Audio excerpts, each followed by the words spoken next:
Hello everyone, this is Greg Stitt from the University of Florida.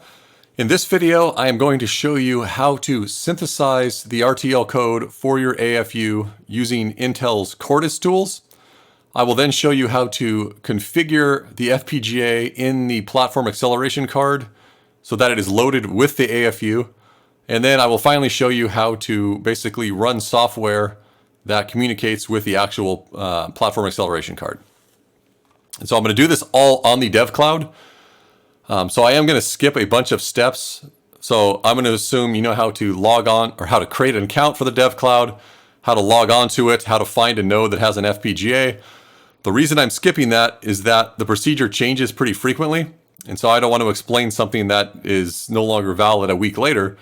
So refer to Intel's documentation for the DevCloud. They will explain exactly how to do all of this. And I have a link to it on my repository of training examples, so you can also just follow that link. So the example I am going to use in this demonstration is the same CCIP MMIO example that I've explained in the earlier videos. So you can just use that exact same code and test it out the way that I'm doing it here. All right, so I have my repository checked out here. Oops. And now what I need to do is, just like in the previous video where I showed that we had to run a simulation script to generate a model sim project that would simulate everything, we need to do something similar now where we run a script that generates a Quartus project that will synthesize everything. And so the way we do that is using a script called AFU synth setup. Now we have to give it a list of source files. We did this before for when we did the simulation setup. So we need to tell the script what our RTL source files are. And we do that, if you watch the previous videos, through this file list.txt that I have. And that's just if you open it up, it's just the list of system verilog files that we need for our AFU. So the script needs that because it's going to generate a Quartus project, and Quartus needs to know what those files are. All right, and then additionally, we need to specify the name of a folder in which this script will put all of the Quartus project and various other pieces of information. So we do that.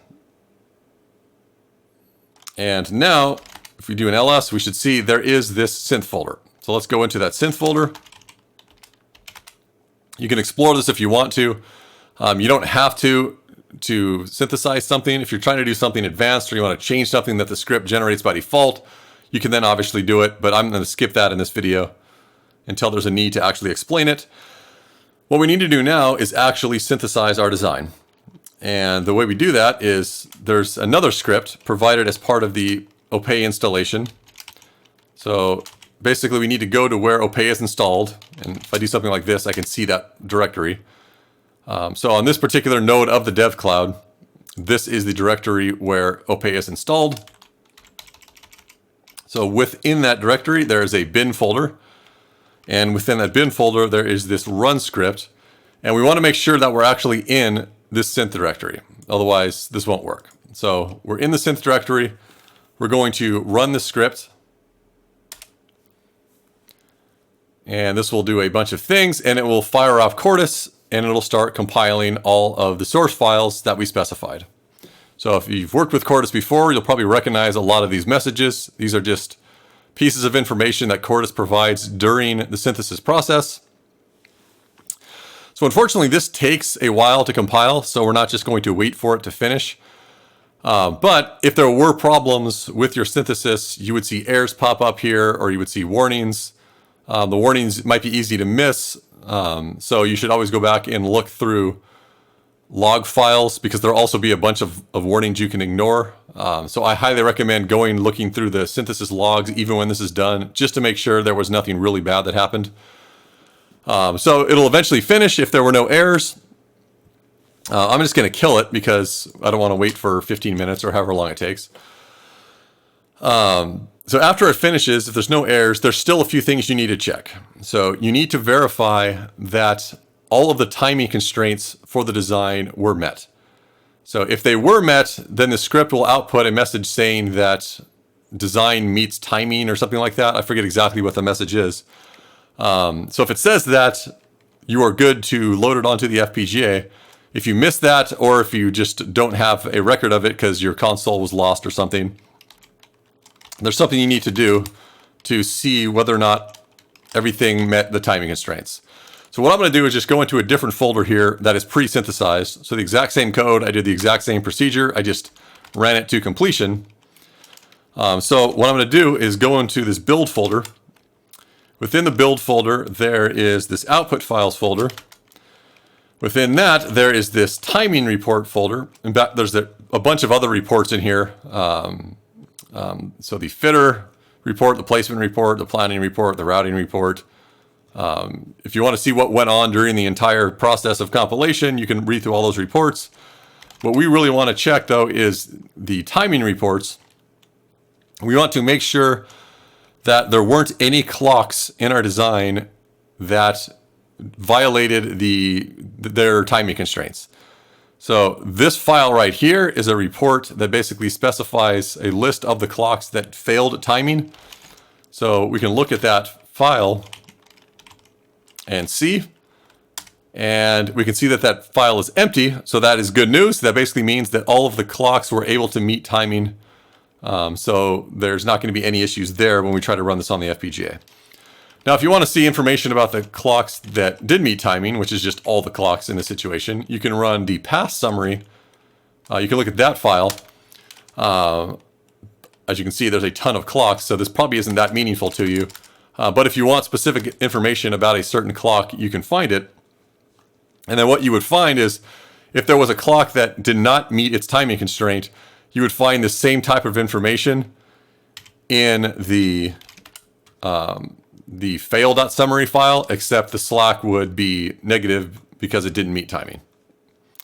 I'm not going to explain how you then fix it, but if you read tutorials on timing analysis and timing optimization and timing closure, Quartus provides a bunch of tools to identify the timing bottlenecks and then find ways of optimizing your circuit to eliminate those bottlenecks. So in this case, those don't matter because our design met timing, so that's good news. That means it is now safe to load the bit file onto the FPGA. So I strongly recommend against ever loading a bit file into an FPGA when it does not meet timing. There are situations where it will work, but it's a dangerous behavior. So I do not recommend doing it. All right, so after the simulation script finished, it generates a bit stream, and that is what you see right here, this afu.gbs. So afu is just the name of our project. .gbs is the green bit stream. So if you remember in an earlier presentation, I talked about how the afu is implemented in a partial reconfiguration region of the FPGA. And that partial reconfiguration region is configured with its own bit stream, which is what Intel calls the green bit stream. So that is this file right here. And that is what we want to load into the FPGA, or at least one of the FPGAs on the current node that we're logged into.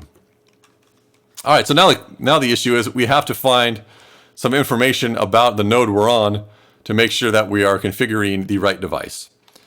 So we need to basically find the platform acceleration card on this particular node that we're logged into. And we need to find an identifier for it. So we can do that by running this command here. So lspci, we are then going to grep for this particular information, this identifier here. 09C4. So this will give us a list of platform acceleration cards that are installed on the system. And so it's these first numbers here that are important. So 3B, that is the identifier of the FPGA card that we want to use. And now the way that we load that bit stream into the FPGA is using a tool called FPGA Conf, short for configure. We give it this capital B parameter, which is the identifier of the board that we just saw. So this 3B. So we do 0x3B. And then we give the file name of the green bit stream, which was just afu.gbs. So I run this, and after a couple seconds, the platform acceleration card on this particular node should now be configured with the AFU that we designed. So now the only thing that's left is actually running our software and making sure it works. So if we go back to kind of the root directory of this example, there was the software folder. I will go into the software folder. Oops, let me make clean. So this is what it would look like if you had just cloned the repository. I will make everything. So no errors or warnings, that's good. Again, there's two executables that this makefile generates.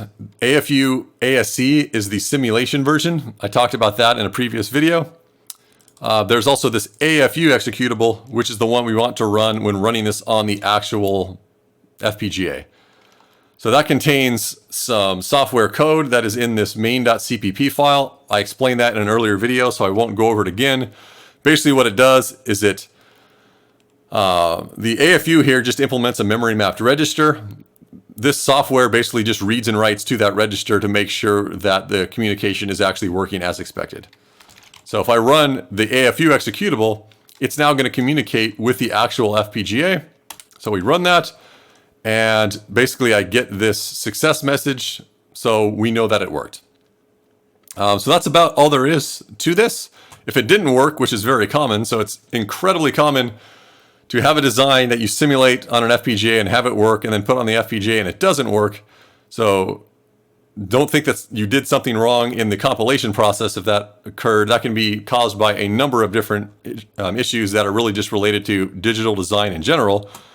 But if it succeeds, then basically this is the procedure you will follow. So I think that's about it. So again, just to remind you, refer to Intel's DevCloud documentation to figure out how to create an account, how to log on to the system, and how to find a node that has an FPGA in it. And then everything after that, you can basically just do what I repeated here. Although you also have to run some initialization scripts to set up environment variables and things like that, so that the tools basically use those environment variables. And so if you try to run a tool and it gives you an error message, it's probably that you haven't set up those environment variables. But that is also defined and explained in Intel's documentation. So if you look over that and follow this tutorial here, everything should be good to go. All right, thank you for watching.